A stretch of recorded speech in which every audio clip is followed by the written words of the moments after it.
Praise the lord. యేసుక్రీస్తు నామంలో మీకు అందరికీ వందనాలు. అందరు ఎలా ఉన్నారండి?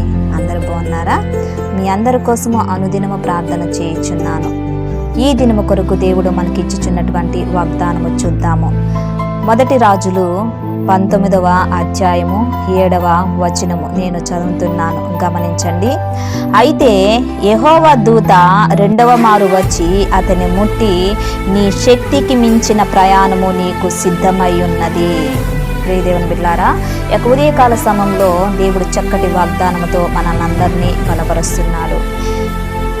ఇక్కడ ఈ యొక్క అధ్యాయం మనం గమనించినట్లయితే ఏలియా అనే గొప్ప ప్రవక్త ఉన్నాడు. ఆయనకి ఒక శ్రమ వచ్చింది. ఆ శ్రమ ఏంటంటే జెజబేలు అనే ఒక ఆమె అతన్ని చంపాలని ప్రయత్నం చేస్తుంది. ఏలియా భయపడి వెళ్ళిపోతాడు. ఇంత గొప్ప ప్రవక్త అయినటువంటి ఏలియా భయపడి ఎక్కడికి వెళ్ళిపోతాడంటే బెర్షెబాకు చేరుతాడు. బెర్షెబా నుంచి ఒక దిన ప్రయాణము అరణ్యంలో పోయి అక్కడ బదిరి వృక్షము క్రింద కూర్చొని మరణాపేక్షము గలవాడే యెహోవాకు ప్రార్థన చేయుచున్నాడు. ప్రియదేవుని బిడ్డలారా, అటువంటి సిచ్యువేషన్లో ఏలియా బలహీనమైన టైంలో ఆధైర్యము చెందినప్పుడు, ప్రాణభయముతో ఉన్నప్పుడు, నేను చేయలేను, నా వల్ల కాదు ప్రభువా, ఇంకా నా ప్రాణము తీసుకో అని బలహీనమైన మాటలు అనుచున్నప్పుడు దేవుడు ఏం చేశాడంటే తన దూతను పంపించాడు. తన దూతను పంపించి ఏలియాని ఇక్కడ బలపరుస్తున్నాడు.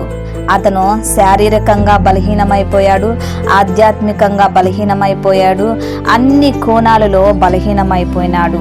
ఒకటి మనము గుర్తుపెట్టుకోవాలండి, భక్తులుగాను దేవుని బిడ్డలుగాను మనకు శ్రమలు, కష్టాలు, శోధనలు అన్నీ వస్తాయి. కానీ మనం ఎప్పుడైతే బలహీనమైపోతామో, ఎప్పుడైతే అధైర్యము చెందుతామో, మనకు దేవుడు గొప్ప కార్యము ఎత్తిపెట్టున్నాడని మనము గుర్తించాలి. ఏలియా బలహీనమైపోయాడు. ఆ బలహీనమైన స్థితి ఎవరు చూశారంటే దేవుడు చూసి దేవుడు తన దూతలను పంపించాడు. ప్రియదేవుని బిడ్డలారా, ఈ యొక్క ఉదయకాల సమయంలో నీవు కూడా ఏలియాలాగా బలహీనమైపోయావా? నీ యొక్క కుటుంబ పరిస్థితులను బట్టి, నీ యొక్క శోధనను బట్టి, నీకున్నటువంటి పరిస్థితులను బట్టి నీవు బలహీనురాలు అయిపోయి ఇంకా నా వల్ల కాదు, నేను చేయలేను అని అనుకుంటున్నావా? దేవుడు నీకు శక్తికి మించిన ప్రయాణము నీకు ఎత్తిపెట్టున్నాడు. శక్తికి మించింది నువ్వు చేయటానికి నీకు బలమును, ధైర్యాన్ని ఇక్కడ ఇస్తున్నాడు. నేను చేయలేను అన్నది దేవుడు నీలో నుండి నీ ద్వారా చేయించటానికి దేవుడు ఇష్టపడుతున్నాడు. ఉదయకాల సమయంలో నీకు నాకు తోడయుండి మన జీవితాల్ని ముందుకు నడిపించడానికి దేవుడు తోడుగా ఉన్నాడు. ప్రార్థన చేద్దాం. ప్రార్థన చేస్తున్నప్పుడు నాతో కలిసి ఏకీభవించండి. ప్రార్థన. దేవా, స్తోత్రం నాయన, సర్వశక్తిమంతుడా నీకు వందనాలు, జీవాధిపతి నీకు వందనాలు, మహోన్నతుడా నీకు స్తోత్రం నాయన. ఉదయకాల సమయంలో నేను నా తండ్రి ప్రార్థన చేయుచుండగా మా ప్రార్థన మీరు ఆలకించమని అడుగుచున్నాను. అయా, నీ ప్రియ బిడ్డలందరినీ నా తండ్రి నీ సన్నిధానానికి తీసుకొని వచ్చుచున్నాను. లిల్లీస్ ఆన్లైన్ ప్రేయర్ టవర్ ద్వారా నా తండ్రి ఈ యొక్క సువర్తమానము ప్రపంచానికి రీచ్ అవ్వటకు మీరు ఇచ్చినటువంటి ఈ యొక్క గొప్ప అవకాశానికై మీకు వందనాలు చెల్లిస్తున్నాను. ఎంతమంది బిడ్డలు నా తండ్రి దేవా ఈ యొక్క వాగ్దానము వింటున్నారో, ప్రార్థనలో ఏకీభవిస్తున్నారు నా తండ్రి, వారిని మీరు బలపరచండి, ధైర్యపరచండి నా తండ్రి. ఆయా ఈ యొక్క ఉదయకాల సమయంలో చక్కటి వాగ్దానము ద్వారా మీరు మమ్మల్ని బలపరిచారు. శక్తికి మించిన ప్రయాణము నీకు సిద్ధమై ఉన్నదని మీరు సెలవిచ్చారయ్యా. ఎక్కడైతే మేము బలహీనమైపోయామో, ఆధైర్యపడ్డామో, కృంగిపోయామో, ఆయా నిరుత్సాహపడ్డామో నా తండ్రి, మా జీవితంలో నుంచి, నీ ప్రియ బిడ్డల జీవితంలో నుంచి ఆయా నిరుత్సాహాన్ని, భయాన్ని సమస్తమును దూరం చేసి నా తండ్రి, వారి జీవితంలో ఏది కోల్పోయారో, ఏది చేయలేమనుకుంటున్నారో వారి ద్వారా నా తండ్రి, మా తండ్రి, మీరు నా తండ్రి శక్తికి మించింది మీరు సిద్ధపరిచినందుకు మీకు వందనాలు చెల్లిస్తున్నాను. ఆయా స్తోత్రం చెల్లిస్తున్నాను. ప్రభువా, నీ ప్రియ బిడ్డలకి శక్తిని దయచేయండి, బలమును దయచేయండి, ఆరోగ్యాన్ని దయచేయండి, ఆయా ధైర్యాన్ని దయచేయమని అడుగుచున్నాను. ఆయా స్తోత్రం చెల్లిస్తున్నాను. ఏలియాని ఏ విధముగా మీరు ధైర్యపరిచారో నీ ప్రియ బిడ్డల్ని మీరు ధైర్యపరిచి ఆయా వారి జీవితంలో నా తండ్రి కొనసాగించాల్సిన ఆయా దేవా, వారి జీవితంలో నా తండ్రి ఎక్కడ పడిపోయారో, తప్పిపోయారో, తొలగి కృంగిపోయారు నా తండ్రి, అధైర్యం చెందుతున్నారు నా తండ్రి. ప్రాణ భయముతో, మరణ భయముతో ఏ భయము ఆవరించి వారిని కుంగదీస్తుందో నజరేయుడైనటువంటి యేసుక్రీస్తు నామములో బంధిస్తూ ఆయా వారి ప్రయాణము, వారి జీవితమునో తండ్రి ఆశీర్వాదము, దీవెన, గొప్ప కార్యాలు వారు చేయుటకు నా తండ్రి నీ కృపను దయచేయమని అడుగుచున్నాను. ఆయా స్తోత్రం చెల్లిస్తున్నాను. స్తోత్రం నాయన.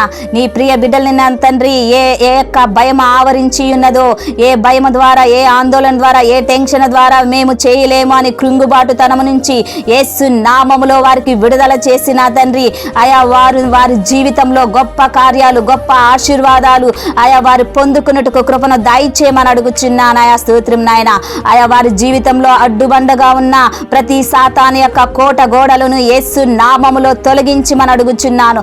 అయా నీ ప్రియ బిడ్డల కోరికలను మీరు నెరవేర్చమని అడుగుచున్నారు. వారి యొక్క ఆశలు మీరు తీర్చమని అడుగుచున్నాను. ఆయా స్తోత్రం చెల్లిస్తున్నాను. వారి యొక్క అవసరాలు మీరు తీర్చమని అడుగుచున్నాను. ఆయా స్తోత్రం చెల్లిస్తున్నాను. ఆయా బలహీనంగా ఉన్నప్పుడు బలపరచండి, అధైర్యంగా ఉన్నప్పుడు ధైర్యపరచినందుకు మీకు వందనాలు చెల్లిస్తున్నాను. ఆయా వ్యాధి, బాధ, రోగము, రుగ్మతతో ఉన్నటువంటి ప్రతి బిడ్డని యేసు నామములో మీ పరిశుద్ధాత్మ దేవ మీరు తాకి స్వస్థత వారికి కలుగును గాక ప్రభువా. స్తోత్రం చెల్లిస్తున్నాను. ఆర్థికంగా నా తండ్రి రుణభారాలతో పిల్లలు లేనటువంటి ఆయా భయముతో ఉన్నటువంటి ప్రతి ఒక్కరిని ఆయా యేసు నామములో వారి భయాన్ని తొలగచేసి నా తండ్రి వారికి మంచి ధైర్యాన్ని మీరు ఇవ్వమని అడుగుచున్నాను. ఆయా స్తోత్రం నాయన. శక్తికి మించిన ప్రయాణము, శక్తికి మించిన ఆయా కార్యాలు, శక్తికి మించిన గొప్ప కార్యాలు, ఆయా గొప్ప ఉద్యోగాలు వారు నా తండ్రి ఆయా దేవా వారు పొందుకున్నట్టుకు కృపను దయచేయమని అడుగుచున్నాను. ఆయా స్తోత్రం నాయన. ఈ దినమున ఎంతమంది మ్యారేజ్ డే, బర్త్డే జరుపుకుంటున్నారో వారందరినీ మీ సన్నిధానానికి చేరుస్తున్నానయా. వారి మీద నీ దీవెన, నీ ఆశీర్వాదాలను కుమ్మరించమని అడుగుచున్నాను. అయా నీ ప్రియ బిడ్డలందరినీ మీ సన్నిధానానికి చేరుస్తున్నానయా. వారినందరినీ నీ సన్నిధానానికి తీసుకొని వచ్చుచున్నానయా. అయా వారిని కాపాడండి ప్రతి ఆపద నుంచి, ఆయా ప్రతి భయం నుంచి యేసు నామములో వారికి తొలగించి నా తండ్రి అయా మీరు కాపాడమని, మీరు వెన్నంటి ఉండమని అయా ఈ దినమంతయు వారిని కాపాడి ఆశీర్వదించి ఆయా మీ కృప చేత, మీ బలము చేత వారిని నడిపించమని అడుగుచున్నాను. ప్రార్థన మీ సన్నిధానానికి చేర్చుకోమని నజరేయుడైనటువంటి యేసుక్రీస్తు నామములో అతి వినయముగా అడిగి వేడుకుంటున్నాను తండ్రి. ఆమేన్, ఆమేన్. Praise the lord. ఛానల్ని చూస్తున్న ప్రతి ఒక్కరూ లైక్ చేయండి, షేర్ చేయండి, సబ్స్క్రైబ్ చేయండి. వీడియోస్ చూస్తున్నారు కానీ లైక్ చేయట్లేదు. ప్రతి ఒక్కరూ లైక్ చేయండి. లైక్ చేసి దేవుని యొక్క ఆశీర్వాదాన్ని మీరు పొందుకోమని మనవి చేస్తున్నాను. మిమ్మల్ని, మీ బిడ్డల్ని, మీ కుటుంబాల్ని దేవుడు అత్యధికంగా దీవించి ఆశీర్వదించి మిమ్మల్ని బలపరచునుగాక. ఆమేన్.